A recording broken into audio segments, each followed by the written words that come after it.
સુરતની નવી સિવિલ હોસ્પિટલમાંથી આજે એક એવા દ્રશ્યો સામે આવ્યા છે જે જોઈને કોઈ પણ પથ્થર દિલના માણસને પણ રડાવી દે છે। એક પિતાની લાચારી અને કાળજાના ટુકડા સમાન દીકરાને ગુમાવવાનું દુઃખ આજે સિવિલના પટાણગાણામાં જોવા મળ્યું હતું। 7 વર્ષના માસૂમ પુત્રના મૃતદેહને ખંભે ઉચકીને એક પિતા ભારે હૈયે હોસ્પિટલના ઉભરે ભટકતા રહ્યા હતા, જેણે માનવતા સામે અનેક સવાલો ઉભા કર્યા છે। સુરત શહેરમાં 7 વર્ષના બાળકનું મોત ગત રાત્રે થઈ ગયું હતું। જો કે આશા અને આઘાતમાં ડૂબેલા પિતા સવારે પોતાના પુત્રને લઈને સિવિલ હોસ્પિટલ પહોંચ્યા હતા, જ્યાં ફરજ પરના ડોક્ટરોએ તપાસ બાદ બાળકને મૃત જાહેર કર્યો હતો। પોતાના વહાલ સોયા પુત્રના મોતના સમાચાર સાંભળતા જ પિતાની શુદ્ધ બુદ્ધ ખોરવાઈ ગઈ હતી અને તેઓ પુત્રના મૃતદેહને ખંભે ઉચકીને હોસ્પિટલની બહાર રવાના થઈ ગયા હતા। પુત્રના મૃતદેહને ખંભે ઉચકીને સોનમૂન અવસ્થામાં ચાલતા પિતાને જોઈને સિવિલના સ્ટાફ અને સિક્યુરિટીમાં દોડધામ મચી ગઈ હતી। પિતા છેક અડધો કિલોમીટર દૂર હોસ્પિટલના ગેટ સુધી પહોંચી ગયા હતા, ત્યારે સ્ટાફે તેમને રોક્યા હતા અને કાયદાકીય પ્રક્રિયા અને મોતનું સચોટ કારણ જાણવા માટે પોસ્ટમોર્ટમ કેટલું જરૂરી છે તે અંગે પિતાને લાંબી સમજાવટ કરવામાં આવી હતી। અંતે ભારે જહેમત બાદ પિતા માન્યા હતા અને પુત્રના મૃતદેહને ફરીથી ટ્રોમા સેન્ટરમાં લાવવામાં આવ્યો હતો, જ્યાંથી કાયદેસરની કાર્યવાહી પૂર્ણ કરીને મૃતદેહને પોસ્ટમોર્ટમ રૂમ ખાતે ખસેડવામાં આવ્યું હતું। એક લાચાર પિતાના ખંભા પર પુત્રના સપના આ દ્રશ્યોએ આજે સિવિલમાં હાજર તમામ લોકોની આંખો ભીની કરી દીધી છે। આ ઘટના માત્ર એક અકસ્માત કે મોત નથી, પરંતુ એક પિતાની અસહ્ય વેદનાની પરાકાષ્ઠા છે। સુરતના સુવાલી રોડ પર આજે વહેલી સવારે એક હૃદયદ્રાવક અકસ્માત સર્જાયો હતો। ભારે ધુમ્મસ અને એક ટ્રક ચાલકની જીવલેણ બેદરકારીએ જૂના ગામના એક આશાસ્પદ યુવકનો જીવ લીધો છે।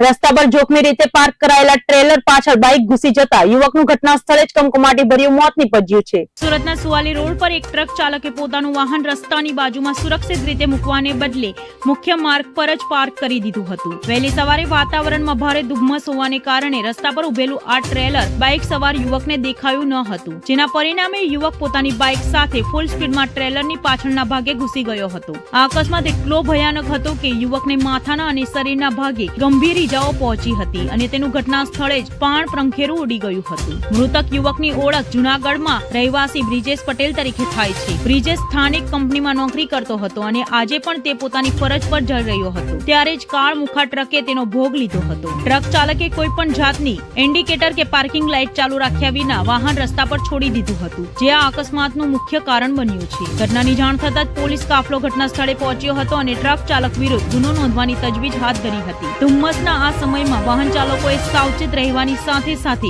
રસ્તા પર જોખમી રીતે વાહનો પાર્ક કરનારા સામે પણ કડક કાર્યવાહી થવી જરૂરી છે।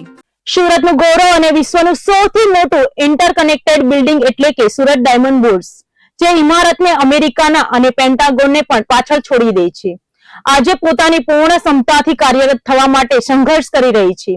આધુનિકતા અને વૈશ્વિક વ્યાપારના આ કેન્દ્રની બારીઓ જ્યારે ખુલે છે ત્યારે હીરાની ચમક નહીં પણ કચરાના પહાડો નજરે પડે છે। શા માટે 2 વર્ષ બાદ પણ 80% ઓફિસો ખાલી છે? જુઓ આ અમારા ખાસ રિપોર્ટમાં। સુરત ડાયમંડ બુર્સમાં 4700 થી વધુ અત્યાધુનિક ઓફિસો આવેલી છે, પરંતુ ભવ્યતાની ઠીક સામે માત્ર 500 મીટરના અંતરે ગંદકીનું સામ્રાજ્ય ફેલાયેલું છે। આશરે 61.2 હેક્ટર જેટલા વિશાળ વિસ્તારમાં ફેલાયેલી સોલિડ વેસ્ટ ડમ્પિંગ સાઇટમાં આ ઇમારત માટે સૌથી મોટો પડકાર બની છે। આકાશી દ્રશ્યોમાં સ્પષ્ટ જોઈ શકાય છે કે એક તરફ આધુનિક આર્કિટેક્ચરનું ઉત્કૃષ્ટ ઉદાહરણ છે, તો બીજી તરફ કચરાના વિરાટ પહાડ ખટકાયેલો છે। આંતરરાષ્ટ્રીય સ્તરના વેપારીઓ જ્યારે અહીં આવે છે ત્યારે તેમનું સ્વાગત હીરાની ઝાકળમાંથી નહીં પરંતુ અસહ્ય ગંદકી અને કચરાના ઢગલાઓથી થાય છે। મુશ્કેલી માત્ર જોવા પૂરતી મર્યાદિત નથી। બુર્સની નજીકથી વહેતી ખાડી અને આ વિશાળ ડમ્પિંગ સાઇટને કારણે જ્યારે પણ પવનની દિશા બદલાય છે ત્યારે સમગ્ર બુર્સ સંકુલમાં ભયંકર દુર્ગંધ પ્રસરી જાય છે। વેપારીઓનું કહેવું છે કે બારી ખોલતા જ સામે કચરાના ગંજ દેખાય છે અને ગંધને કારણે ઓફિસમાં બેસવું કે લાંબો સમય રોકાવું મુશ્કેલી બની જાય છે। આંતરરાષ્ટ્રીય વેપાર માટે જે સ્વચ્છ પ્રોફાઇલ વાતાવરણ જોઈએ તે અહીં પૂરું પાડવામાં તંત્ર નિષ્ફળ રહ્યું છે। આ જ કારણ છે કે ભવ્ય ઉદ્ઘાટનના 2 વર્ષ બાદ પણ સુરત ડાયમંડ બુર્સની અંદાજે 80% ઓફિસો હજુ સુધી શરૂ થઈ નથી। કરોડોના રોકાણ બાદ પણ વેપારીઓ અહીં આવતા અટકાય છે। જો સુરતને ખરેખર ગ્લોબલ ડાયમંડ હબ બનાવવું હોય તો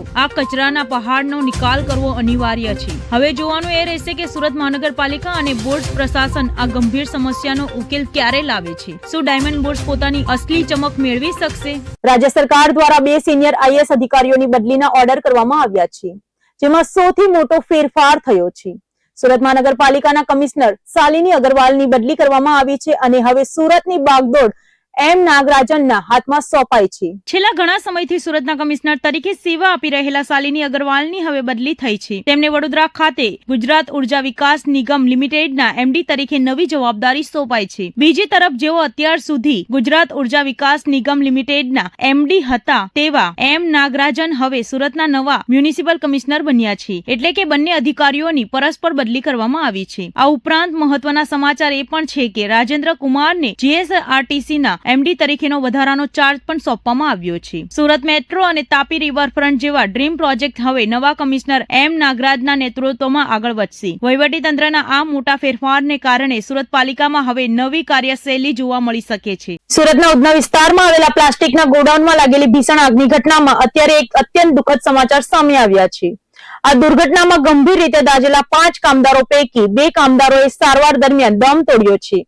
આ ઘટનાને પગલે શ્રમિક પરિવારોમાં શોકનું મોજું ફરી વળ્યું છે.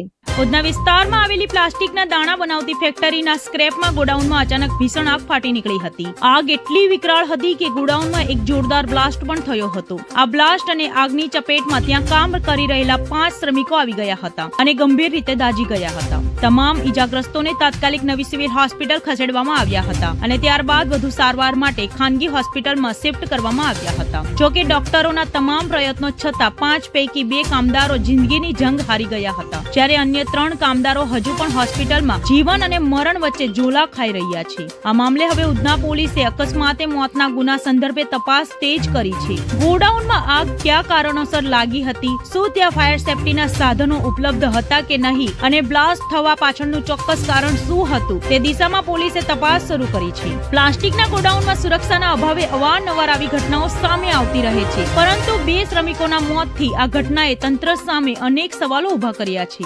अब के तो कुछ ही मालूम है, घर से फोन 19 तारीख के नाम आवा यहाँ का वो सब देखा लड़की आवा जरा रास्ता में लेके बैठती थी. क्या नाम था आपके लड़के का? नीरज नाम. क्या काम करता था वो? कटिंग वटिंग कोई प्लास्टिक कटिंग काम करता है, उठा कर लाटा उठा कर कटिंग वटिंग के लिए. क्या हुआ उसके साथ? उसके साथ का तो जल गया, आग लगी, बोला कि आग लगे, मैं जल गया. कितने बच्चे थे आपके? 2 बच्चे हैं. तो ये नीरज कितने साल से काम कर रहा था? नीरज इधर आया 8-9 महीने 10 महीना हो गया. 8 महीना. अब क्या चाहते हो आप? तो क्या है साहब, हमारी पहले तब सब हमारे तो चला गया, हम कर भाई क्या कर रहा. किसकी बेदरकारी लगती है आपको? हाँ, बेदरकारी किसकी लगती है? इसकी लापरवाही है. लापरवाही अब हम क्या बताए, लापरवाही इनकी है किनकी है, वो तो है थे नहीं मौके पर. मैं क्या बताऊँ किसकी लापरवाही है. क्या चाहते हो आप? अब हमको कुछ मिला जाए, हम भैया घरे पहुँचे बस,